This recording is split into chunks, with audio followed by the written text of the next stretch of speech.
citizens of Africa, fellow citizens,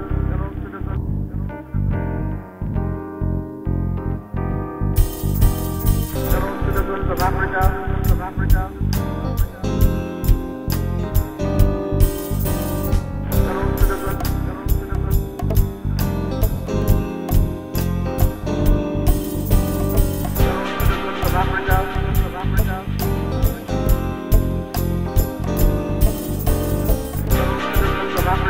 Blogging since 2003, hitting the left, the right, the center, black, white, red and yellow, loved by some, claimed by many, coming straight from New Jersey, via New York, via Jamaica, via a ship named Jesus, it's Sajada, Mr.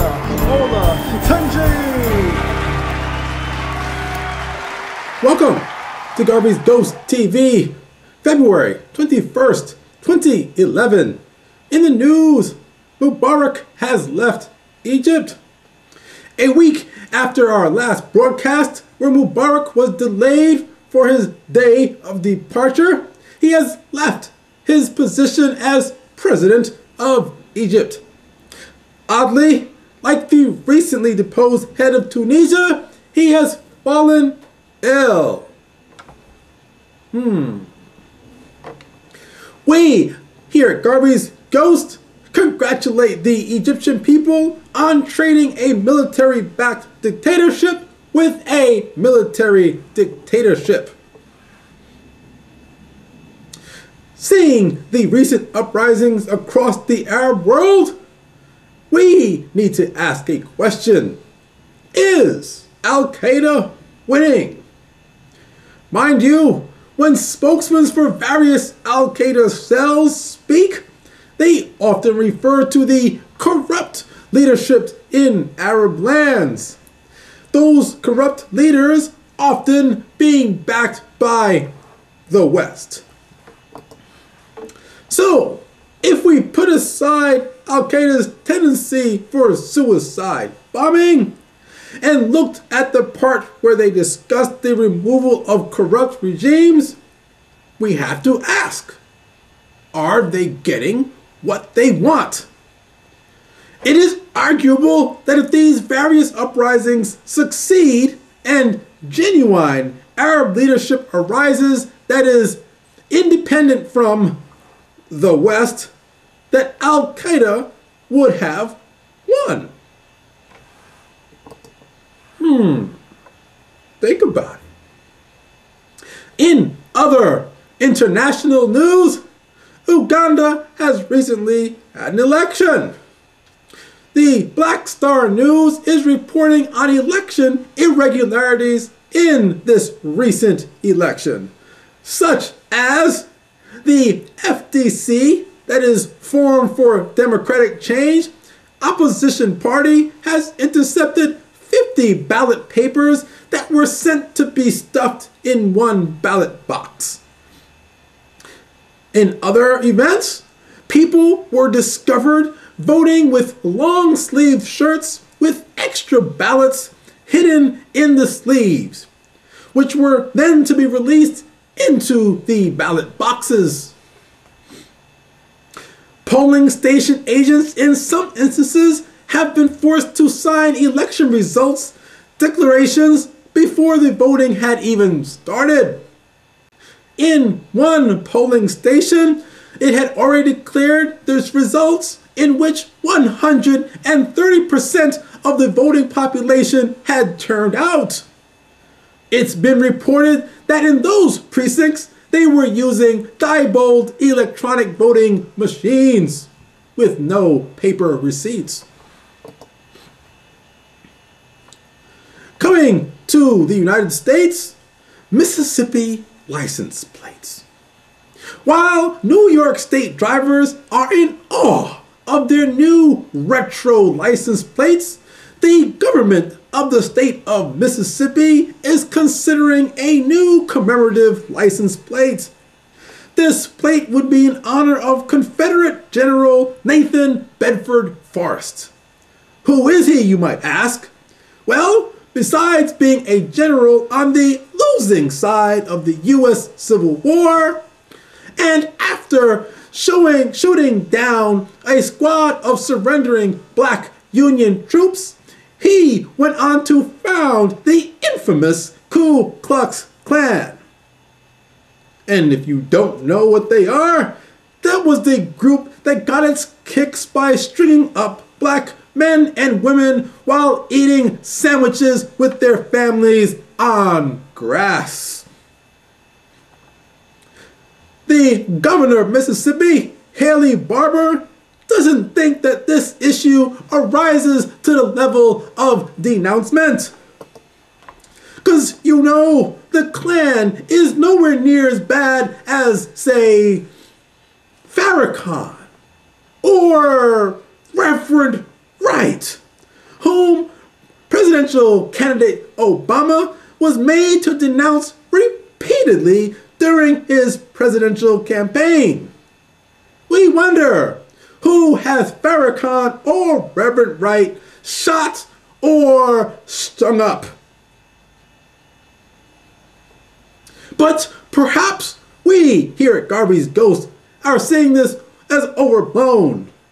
I say we should commemorate other evil people, such as a Hitler commemorative plate, and special for New York, the Bin Laden commemorative plate.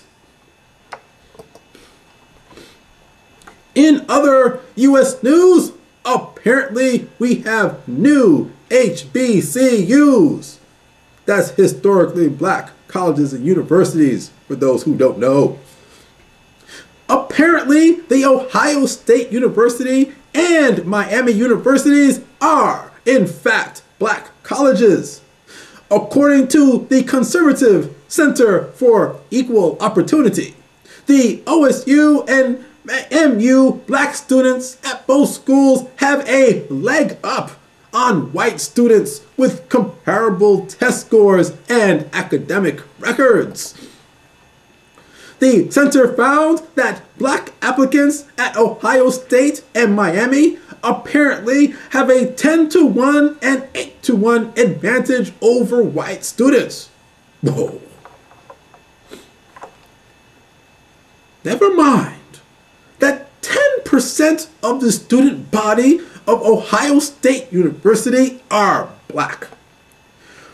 We would have to wonder exactly how these black students have these huge leg ups with white students who make up 70, not 17, not 7, 70% of the student body.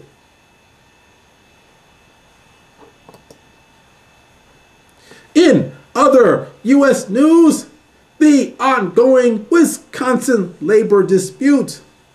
Newly seated Republican Governor Scott Walker proposed a new budget that gave so many tax breaks to corporations, you know, those perpetual people, that it incurred a deficit.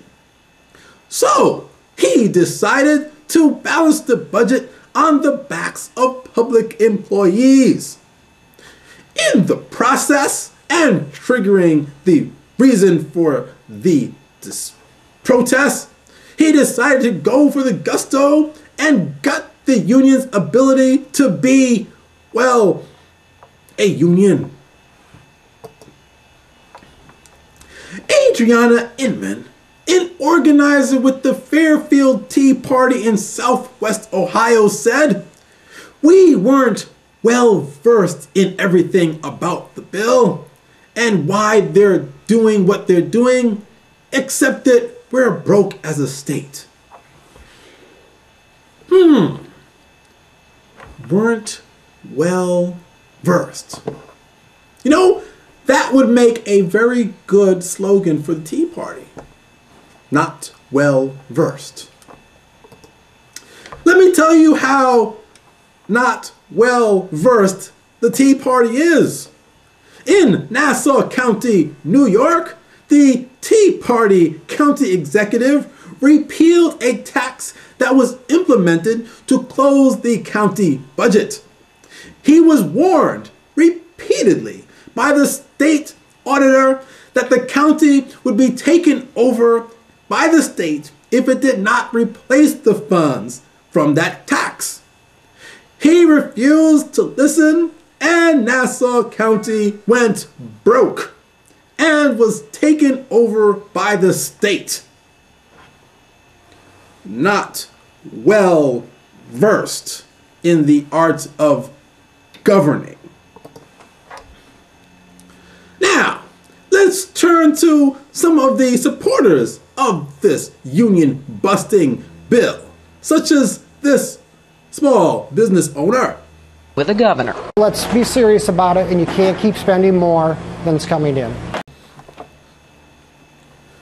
So let me get this straight. You can't spend more than what's coming in, but he has no problem with cutting what's coming in. See, I wonder, does he run his business this way? I mean, when his expenses go up, does he cut the prices on his products? I know. This guy probably sells everything in his store at a loss. Sounds fair to me. Let's let him go some more. I pay $380 a month. No wellness, no dental, no eye. $5,500 deductible per person. There's 4 in my family.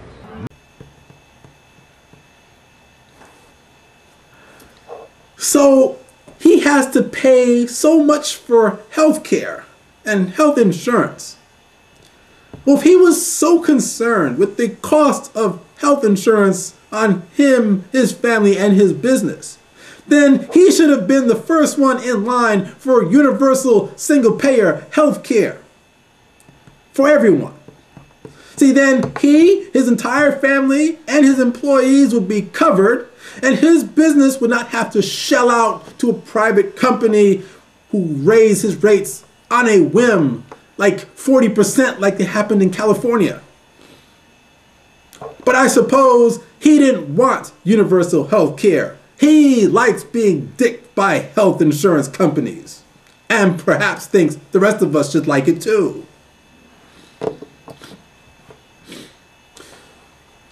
Not to be outdone, a legislator in Missouri has introduced legislation that repealed child labor laws in that state.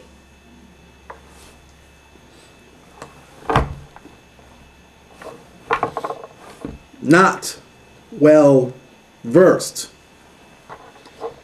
See, this is what happens when you elect people into government who hate government. I never understood that one. If someone says that they think government's the problem and that government needs to go, why are they running for office? This is also what happens when people have no knowledge of history. Repeal child labor laws?